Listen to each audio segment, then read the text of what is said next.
Kroger Tenderay Beef, no other beef so fresh can be so tender, presents Hearts in Harmony, transcribed. K is for Kroger, C is for cut, B is for beef. KCB means Kroger cut beef, and Kroger cut beef means more meat for your money. Remember that fact, ladies. Remember that Kroger cut beef gives you more meat, less waste, and for this reason. Before the meat is weighed and priced, the Kroger method of cutting beef removes excess bone, excess waste, and stringy ends. Yes, that's before the meat is weighed and priced. And listen, you get the top U.S. government grades of beef. Yes, sirree. It's tender, juicy, rich red, and marbled with just the right amount of flavory fat. So you get better value in top-grade beef. Let's take a Kroger cut chuck roast as an example. Before the roast is weighed and priced, the Kroger method of cutting beef removes excess waste and stringy meat. You're bound to get a better value because you get more solid meat, only a minimum of bone. No matter which you prefer, steak or roast, you receive more meat, less waste in Kroger cut beef. But make that discovery for yourself. Visit your neighborhood Kroger store and get Kroger cut beef. It gives you more meat for your money. And now, Hearts in Harmony. Peg Martin has convinced Penny Gibbs that it's wise if she doesn't set an early wedding date with Barry Carlton. Penny accepts this as friendly advice, not at all suspecting that Peg herself has intentions of marrying the young millionaire. It's an hour after dinner in the Gibbs home, and the phone rings.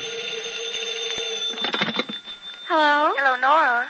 Oh, yes, Miss Gibbs. Nora, look, I'll be downtown longer than I planned, so I thought I'd better phone you. Well, there's nothing wrong, is there? No, there isn't. Jolly didn't have those sketches ready for Jed, so I'll wait here until he finishes them. Where's here, Miss Gibbs? I'm in Johnny's office. Oh, all right. Oh, Nora, has Barry Carlton called? Oh, no, he hasn't. Oh, well, I expect him to. If he does, tell him where I am and tell him I'll phone him when I get home. All right, Miss Gibbs, I'll tell him. Thanks, Nora. Bye. Bye.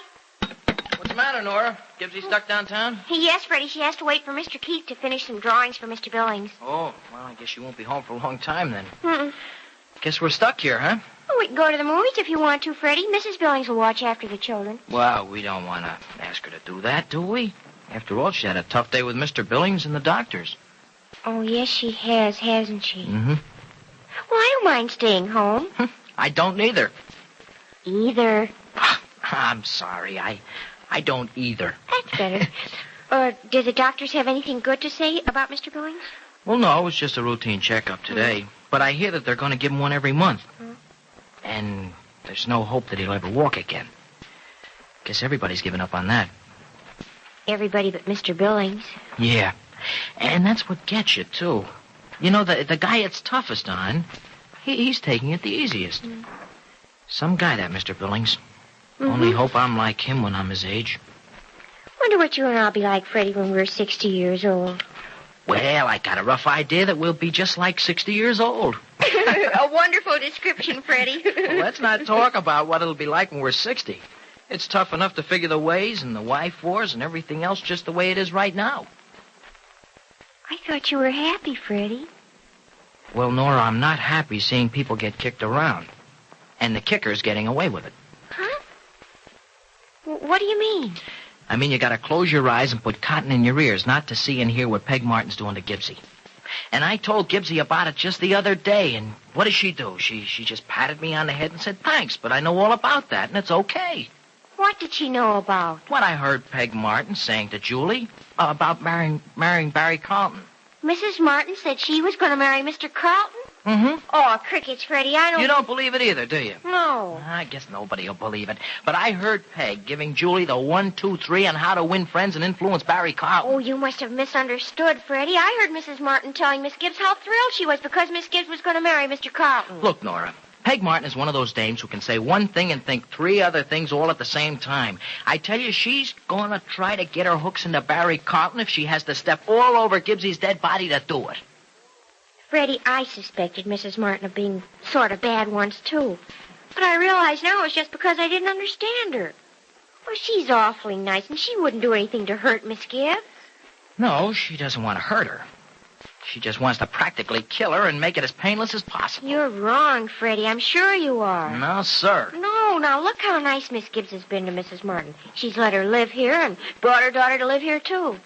And Mrs. Martin is happy now, where before she was awfully unhappy. Yes, and I remember when she came here sobbing about a no-good husband and a kid that she didn't have enough money to support. Her husband was an awfully bad person, Freddie. Yeah, sure he was. But I'm beginning to wonder what made him that way, Crickets. You know, maybe it was his wife that drove him nuts. Freddie, she loved him very much. Peg Martin's the kind of a dame that can't love anybody but herself. And if I were her, I couldn't love myself either. I tell you, she's trying to put the skids under Penny and grab Barry Carlton and his dough for herself. Freddie, I won't let you talk about her that way. You have no way of proving anything you're saying. Well, I know what I heard her say to her daughter. You told Miss Gibbs what she said, didn't you? Yeah. And did Miss Gibbs get upset about it? Well, no, but she doesn't understand. Well, then that ought to prove that you don't know what you're talking about. You just didn't understand what Mrs. Martin was saying, that's all. Well, maybe I didn't. But I'm still going to keep an eye on that Martin dame just the same. Freddie, let's not talk about it. Okay. Only makes me mad when I do. Say, where is Peg anyway? Oh, out on the porch with Julie. Oh. Freddie, isn't it exciting about Miss Gibbs and Mr. Carlton? Yeah, if it works out all right. Oh, you know it will. Well, I promised I'd keep my yap closed about the Martin dame, so I will. Oh, Freddie, it's going to be wonderful for Miss Gibbs. Just think how rich she'll be. I can't think of numbers that high. I heard once that he has $10 or $15 million all his own. Crickets, when it gets past $1 million, I stop getting excited. I just get numb. Well, maybe you'll have $1 million someday. Who, me? Mm-hmm. No, I'm not cut out for cash like that. I'm the kind of guy who's someday going to have just a little fold of money in his pocket and something in maybe 4 figures in the bank for old age or that rainy day. And maybe if I'm lucky, I can run the bank account up into 5 figures. But the first one won't be big. Oh, it must be wonderful to be rich. I wonder if you feel different inside than when you're poor. Well, I don't know, Crickets. I only know what it's like to feel poor. That isn't too bad, really.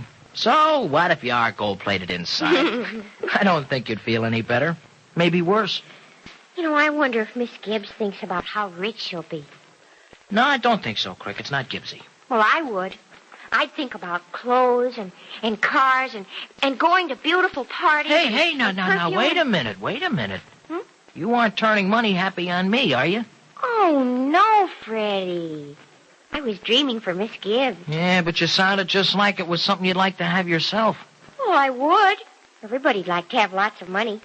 Oh, but it's not important if you don't. Well, if you want it and you don't have it, it's plenty important. And I warn you, Crickets. Yeah? I'm never going to be any Barry Carlton in the pocketbook. Look, when you marry me, you're going to be lucky if you know whose picture's on the back of a $10 bill. That is, of course, in case I start making my own. Oh, Crickets, Freddie, when we're married, it won't matter if we aren't rich.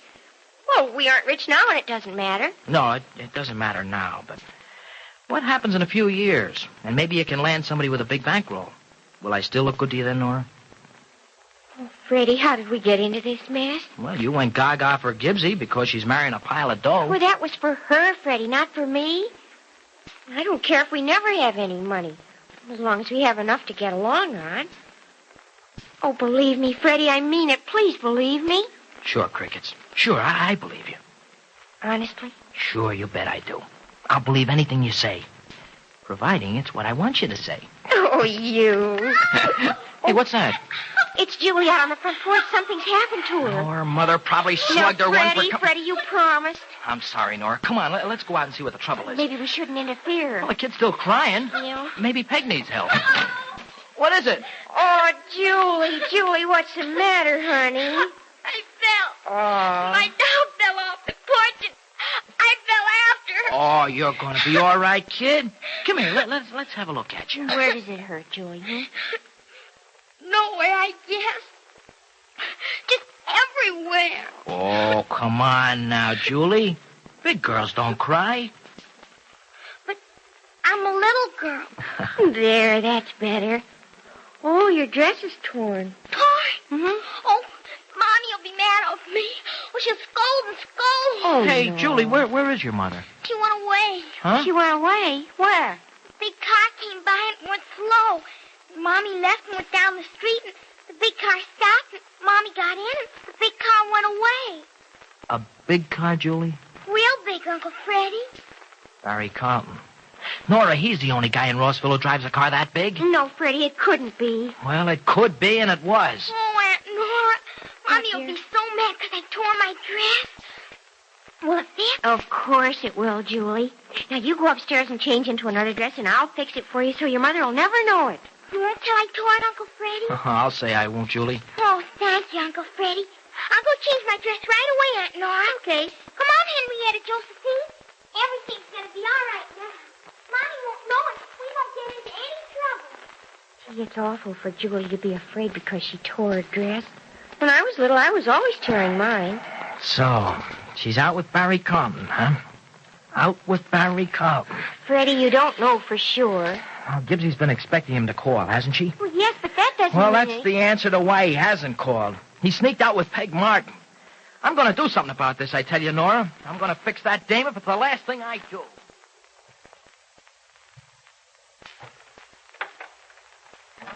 You're not going to tell her, Freddie Lang. I won't let you do it. Well, somebody ought to tell her something about it. Somebody ought to tell who something. Oh, hello, Miss Gibbs. Hello, Nora. hi, Gypsy. Hello, Freddie. Hey, you really had quite a wait for those drawings, didn't you? Yeah, I sure did. But it was fascinating to watch Johnny make them. Yeah? Yep. I've never seen anything like it before. Oh, I'm tired. Oh, well, you were up early this morning, Miss Gibbs. I guess that's it, Nora. Did Barry Carlton phone? Oh, well, no, Miss Gibbs, he hasn't, not yet. Well, that's funny. It's kind of late. I wonder if something's the matter. Maybe I should call him. Well, no, Gibbsy, I wouldn't do that. Why not, Freddie? Well, because if you want a little advice to the lovelorn Gibbsy, it's... Oh, well, a guy doesn't like the dame he loves to call him up. He doesn't? Well, No. why not? Well, it's just because What he's Freddie like... means is he's probably busy and has work to do, and if you called him, he wouldn't want to do his work. Yeah, sure, that's all right. That's right. Well, maybe he's out with another girl. Another girl? Oh, Freddie. Freddie's only joking, Miss Gibbs. Yeah, that's right, Gibbsy. You know, me and my sense of humor. Well, I really can't imagine why he didn't call. He promised me he would, and he's always kept a promise. Is Peg Martin out with Barry Carlton? Why didn't Barry phone Penny as he promised? Has Peg Martin already begun to turn Barry away from Penny Gibbs? Be sure to listen to the next dramatic episode of Hearts in Harmony. KCB. KCB. KCB means Kroger cut beef, and Kroger cut beef means more meat for your money. Right. Kroger cut beef gives you more meat, less waste, because before the meat is weighed and priced, the Kroger method of cutting beef removes excess bone, excess waste, and stringy ends. Take a Kroger cut round steak or roast, for example. The Kroger method of cutting beef removes excess waste and stringy meat before the steak or roast is weighed and priced. You get a minimum of bone, and you get top U.S. government grades of beef. Beef that's tender, juicy, rich red, and marbled with just the right amount of flavory fat. But visit your neighborhood Kroger store and see for yourself. Remember, whether you buy a steak or a roast, Kroger cut beef gives you more meat for your money. Ladies, make plans right this instant to visit your neighborhood Kroger store, the only place you can buy Kroger cut beef. Surprise and delight your family with a delicious and juicy steak or roast. And remember, in Kroger cut beef, you get more meat for your money, because the Kroger method of cutting beef gives you more meat, less waste. Get Kroger cut beef right away at your neighborhood Kroger store. Be sure to join us again tomorrow, same time, same station, for another thrilling transcribed chapter of Hearts in Harmony.